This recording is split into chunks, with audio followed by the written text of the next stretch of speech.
중간에 깨서 깊은 잠을 못 자거나 계속 못 자는 경우를 우리는 중간각성이라고 얘기합니다. 젊은 사람보다 나이 드신 분들의 경우에 자다가 두세 시간 후에 꼭 깨어나는 중간각성이 매우 흔하게 나타나게 됩니다. 오늘은 이 중간각성이 왜 생기는지, 어떤 과학적인 원리가 있는지, 그리고 밤새 깨지 않고 통잠을 잘 수 있는 방법에 대해서 알아보도록 하겠습니다. 중간에 깨어나는 것을 중간각성이라고 말씀드렸는데요. 의학적으로는 잠든 후에 깨어나는 시간의 총합이 30분 이상이거나 또는 한번 깼을 때 20-30분 이상 깨어 있으면 중간각성이라고 얘기하고 수면 장애로 간주하게 됩니다. 나이에 따라서 중간각성은 좀 다르게 나타납니다. 20대에서 30대, 즉 젊은 사람들의 경우에는 깊은 잠이 아주 많기 때문에 중간각성은 잘 일어나지 않거나 매우 특별한 경우에만 나타나게 됩니다. 하지만 50세가 넘어가게 되면 깊은 잠의 양이 매우 감소되고 얕은 잠, 즉 비렘 수면 1단계와 2단계 수면이 매우 높아지기 때문에 이러한 얕은 잠에서 중간에 깨어날 확률이 높아지게 되었고, 또한 나이가 들게 되면 멜라토닌 분비가 적어지고 생체 시계가 망가지게 됨으로써 중간에 매우 쉽게 깨어나게 됩니다. 또한 저녁 늦게 물을 많이 마시거나 술을 마시거나 카페인을 과도하게 섭취하게 되거나 심장질환, 남성의 경우에는 전립선 비대증, 여성의 경우에는 요실금이 있거나 과민성 방광이 있어서 자다가 소변 때문에 깨어나는 야간뇨가 있는 경우에도 중간각성이 흔하게 나타나게 됩니다. 그리고 더 흔한 원인으로는 스트레스와 불안을 들 수 있습니다. 이러한 스트레스와 불안은 우리 몸을 흥분시키고 뇌를 각성시키는 교감신경을 과활성화시켜서 잠든 후에도 뇌를 깨우고 몸을 흥분시키는 코티졸의 분비가 높아지게 됨으로써 낮은 잠에 접어들게 되면 쉽게 깨게 됩니다. 40세 이상의 약 30에서 40%가 습관성 코골이와 수면 무호흡증이 있게 되는데요. 이러한 수면 무호흡증 때문에 중간에 깨기도 하고, 나이가 들면 흔히 나타나는 잠든 후에 다리가 주기적으로 떠는 주기적 하지 운동증에 있는 경우에도 뇌가 쉽게 깨어나서 중간에 깨게 됩니다. 그리고 여러 가지 이유로 인해서 몸의 통증이나 관절염과 같은 몸이 아픈 경우나 체온의 변화가 있거나 역류성 식도염이 있는 경우에도 중간각성이 일어나게 됩니다. 그 외에도요, 밝은 빛에 노출된 상태에서 잠을 자거나 시끄러운 상태에서 잠을 자거나 고양이와 강아지와 같은 반려동물을 같이 잠을 자는 경우에도 이에 의해서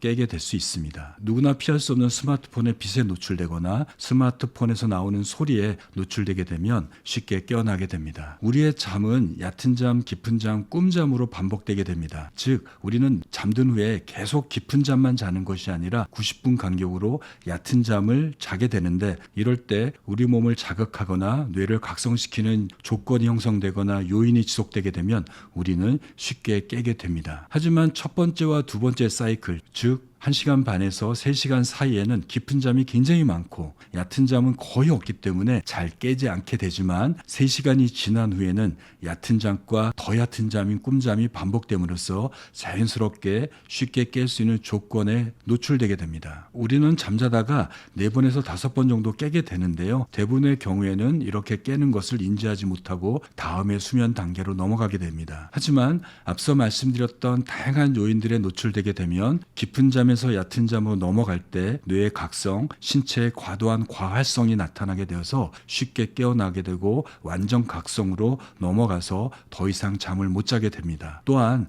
이렇게 매일 중간에 깨게 되면 못 자는 것이, 그리고 깨는 것이 너무 두렵고 불안하기 때문에 내가 못 자는 것이 다른 문제가 있는 것이 아닌가라는 과각성이 유발되어서 더욱더 못 자게 됩니다. 지금부터는 중간각성을 없애고 깊은 잠, 통잠을 자는 방법들을 말씀드리도록 하겠습니다. 첫 번째는 저녁에 수분의 섭취량을 줄이고 카페인과 술을 제한하시는 겁니다. 특히 저녁 7시나 8시 이후에 과도한 수분 섭취를 피하시고 이뇨작용이 있는 차나 술의 섭취를 제한하셔야 합니다. 특히 술의 경우에는 잠을 쉽게 들게 하지만 깊은 잠을 줄게 하고 중간에 각성을 높여서 새벽에 깨게 되는 원인이 될 수 있으니 제한하셔야 합니다. 두 번째는 수면 환경을 나에 맞게 최적화시키는 겁니다. 첫 번째는 온도를 낮게 유지하는 겁니다. 수면 중에 체온은 낮아지게 되고, 이러한 낮은 체온에 의해서 멜라토닌의 분비가 더 활성화되고 길게 유지가 되게 됩니다. 만약에 잠자는 동안에도 체온이 높아지게 되면 멜라토닌의 분비는 억제되고 적게 분비가 됨으로써 깊은 잠을 못 자고 중간에 깨게 됩니다. 따라서 침실의 최적의 수면 온도는 18도에서 22도 정도입니다. 두 번째는 조명입니다. 암막 커튼이나 수면 안대를 사용해서 방 안이나 방 밖에서 들어오는 빛을 차단해서 우리의 수면을 보호해야 합니다. 세 번째는 소리도 중요합니다. 만약에 바깥에서 들어오는 소음을 차단할 수 없다면 잠자는 동안에 백색 소음이나 화이트 노이즈를 틀어놓으셔서 소음을 마스킹 해보시기 바랍니다. 이래도 어렵다면 귀마개를 사용해서 소음을 제한하시는 게 좋습니다. 한 연구에서 본인은 인지 못하는 외부의 소음을 계속 틀어놨더니 중간에 본인도 모르는 잦은 각성이 나타나게 된다고 합니다. 세 번째는 신체 이완 루틴을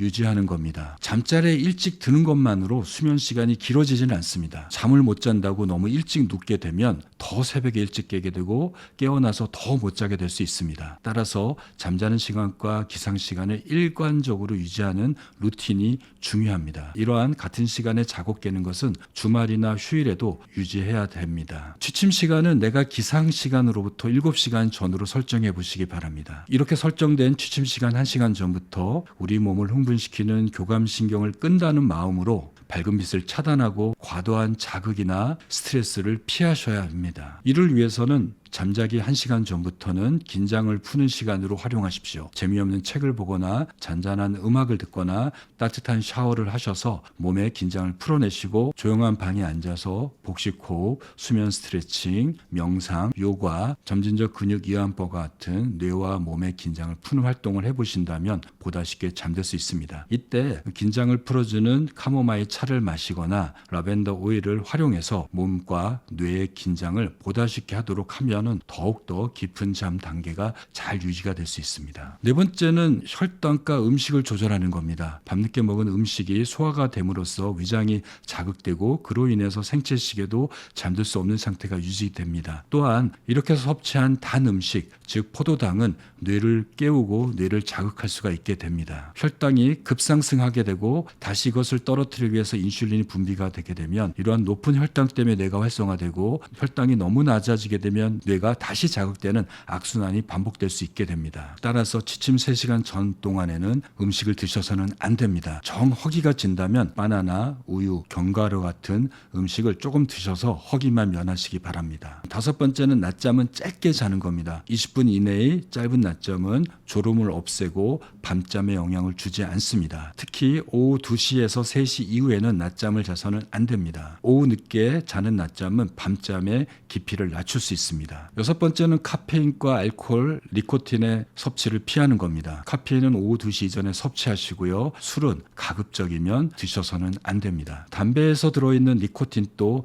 강한 각성 효과가 있기 때문에 깊은 잠을 방해합니다. 여섯 번째는 규칙적인 운동은 꿀잠을 부릅니다. 하루에 30분 이상 일주일에 3일에서 5일 동안 걷기나 자전거 타기, 가벼운 유산소 운동과 같은 신체 운동은 좋은 잠을 부를 수 있습니다. 하지만 잠자기 3시간 전에 땀을 나는 과도한 운동은 생체 리듬을 활성화시켜서 깊은 잠을 방해할 수 있으니 주의가 필요합니다. 잠자기 3시간 이내에는 걷기와나 산책과 같은 가벼운 운동, 스트레칭과 같은 땀이 나지 않은 운동을 하시는 것이 긴장을 풀어줘서 좋은 잠을 유도할 수 있습니다. 잠을 못 자게 되면 우리가 잠을 자고 깨는 일주기 리듬이 더 쉽게 망가지고 쉽게 흔들려서 더 자주 깨게 될 수 있습니다. 따라서 매일 같은 시간에 일어나시고 일어나서 1시간 후에는 강한 햇빛을 쬐는 것이 좋습니다. 그래서 아침에 7시에서 8시에 일어나셔서 햇빛을 30분 이상 쬐시게 된다면 생체 리듬이 매우 활성화돼서 밤에 더 잘 잘 수 있습니다. 마지막으로 요즘에 많이 키우는 반려동물들이 있습니다. 물론 귀엽고 같이 잠으로써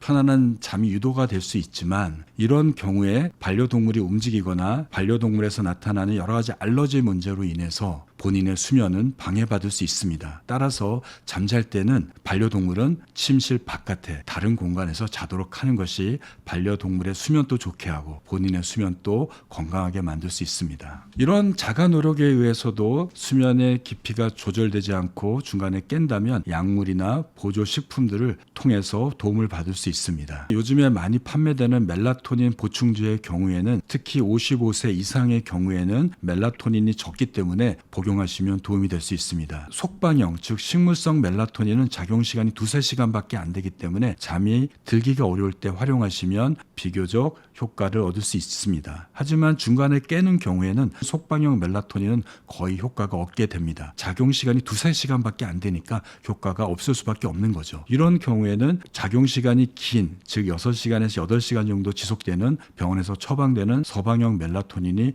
더 효과적입니다. 두 번째는 마그네슘, 트립토판, 가바와 같은 수면 보조식품들이 도움을 받을 수 있습니다. 이러한 식품들이나 성분들은 신경 안정에 효과가 있고 멜라토닌의 생성을 높여주기 때문에 좋은 잠에 도움이 될 수 있습니다. 이래도 안 된다면 병원을 방문하시게 되면 수면 유도제나 수면제를 처방받을 수 있습니다. 수면제를 복용하면 중독과 의존에 대한 걱정 때문에 복용을 꺼려하시는 경우에는 트라조돈, 독세핀, 저용량의 항우울제와 같은 중독과 의존이 비교적 적거나 없는 약물을 통해서도 좋은 잠을 유도하고 중간에 깨는 것을 막을 수 있습니다. 그래도 안 된다면 졸피뎀 또는 벤조디아ze핀과 같은 수면제를 사용할 수도 있습니다. 하지만 이러한 약물들은 의존과 중독이 잘 생기기 때문에 내가 스스로 잘 자는 노력을 함에도 불구하고 정 잠이 안 올 때 가끔 복용하신다면, 그리고 단기적으로 사용하신다면 좋은 효과를 얻을 수 있습니다. 이러한 약물들은 증상 해결의 문제가 아니라 수면을 훈련하는데 보조로 사용한다고 활용하시면 좋지 않을까 싶습니다. 만약에 이래도 중간에 깬다면 억지로 자려고 누워서 이 생각 저 생각을 하지 마시고 복식호흡이나 점진적 근육 이완법과 같은